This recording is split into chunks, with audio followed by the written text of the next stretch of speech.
Hello everybody, welcome back to Screenstars. I'm here today to bring you my review for the 2023 festive action film Silent Night. The film is directed by a legendary action film director, John Woo, and it stars Joel Kinnaman. Now Joel Kinnaman plays a grieving father who we learn at the beginning of the film on Christmas Day essentially loses his young son as a result of a gang war. He tries to pursue these gang members. He ends up getting shot in the voice box, so he loses the capability of speech, and he just can't get over the grief. So he decides to take revenge on those responsible, and spends the next 12 months going through a grueling training regime to get himself ready for war the following Christmas. Right. What are my thoughts on Silent Night? Well, John Woo, if you like, is a visionary action director. I mean, back in the day, he was like the man when it came to action. Obviously, you've got the films that he made in his homeland that, made its way over here and everybody loved. And then he came over here and did, Face Off and things like that. And, he made some truly spectacular US films and some very, very forgettable ones too. And this is his first US film, I think, for about 20 years. I think I'm right in saying that. So it's nice to have him back. Now, I always thought John Woo obviously was very, very talented when it came to action direction. But I also found his format, for me, was getting tired by the end. All the doves and slow-mo and stuff like that. It wasn't working for me by the end of his run doing US films sort of thing. So I was a bit unsure going into this film what kind of John we were going to get. And I'm pleased to say that actually what we get here is a very, very hard-hitting action film with obviously one of the most gifted action directors of our time at the helm. Now what I will say is, I think if it wasn't for the interesting premise, Silent Night, his son's killed at Christmas, Dad loses his voice, so you've got that premise going off, and then you've got an intense and focused lead performance by Joel Kinnaman, and the veteran action director John Woo behind the camera. The combination of those three things make this film, I think, a very enjoyable watch.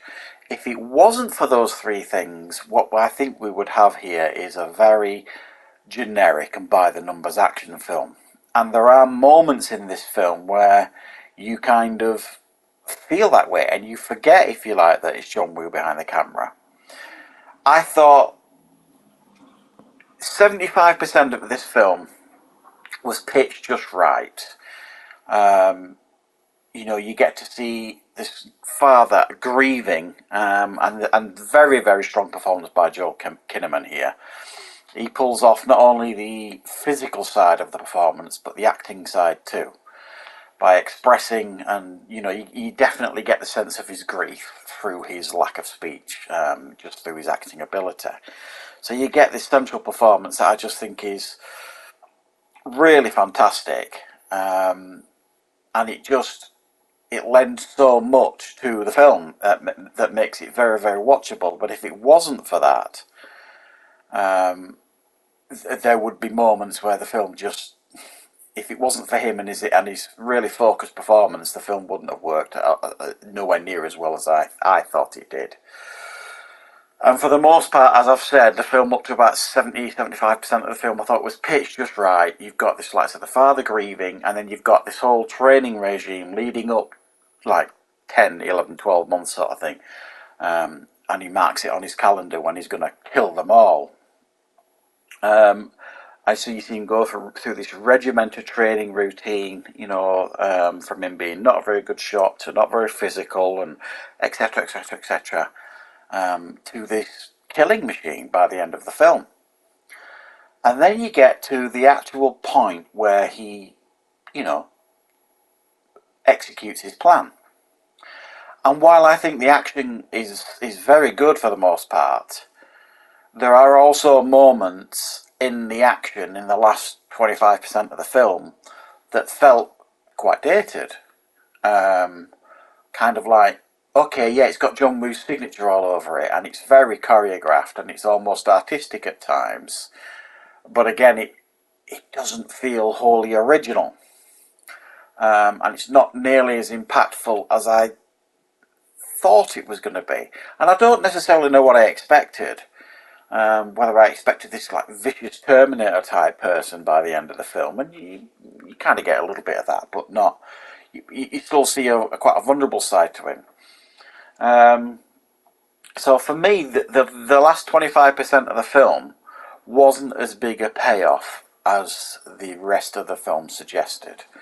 And maybe that's me being a tad harsh on the film, but you can't really get away from the fact that there's not an awful lot about this film other than the premise and the fact that there's virtually no dialogue in this film.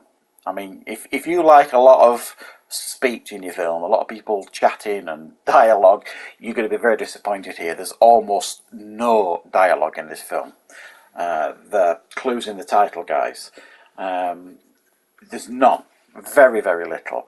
So it is quite unique in its premise, but that's about the only unique thing about it. The action feels very dated at times.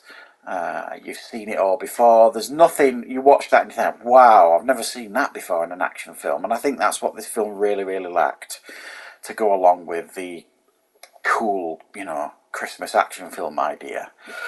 And there's a couple of issues as well that I have with the film.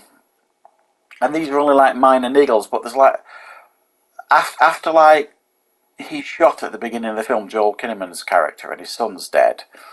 He is, discharged from hospital after recovering. And he goes home with his wife, and the Christmas decorations are still up, and all the presents are still out, and things like that. And there's a football still in the garden that he used to play football with his son. And I'm just thinking, hang on a minute, surely to God, somebody, and I'm not saying the wife would have done it, but some member of the family would have gone home and cleared all this shit up. To make it the grieving process a tiny bit easier when you get home, so there's not as many reminders that your son was killed on Christmas morning. But I mean, I get it. It's a movie, and they want to make it a bit more impactful and stuff like that. But I mean, if you're a big fan of John Woo movies, I don't think you're going to be massively disappointed here. I certainly wasn't. I think there's some reviews I've seen of this and read of this that are, I think, particularly unkind. This is definitely an above-average action film made by a veteran action director with a strong lead in Joel Kinnaman and an interesting premise. So definitely check it out if you're looking for an action film for the festive season. So thanks for joining me, guys. I hope you enjoyed this review. If you did, please click the like button. If you're new to the channel, please subscribe. And I will, of course, be back with plenty more reviews and content on the channel very, very soon.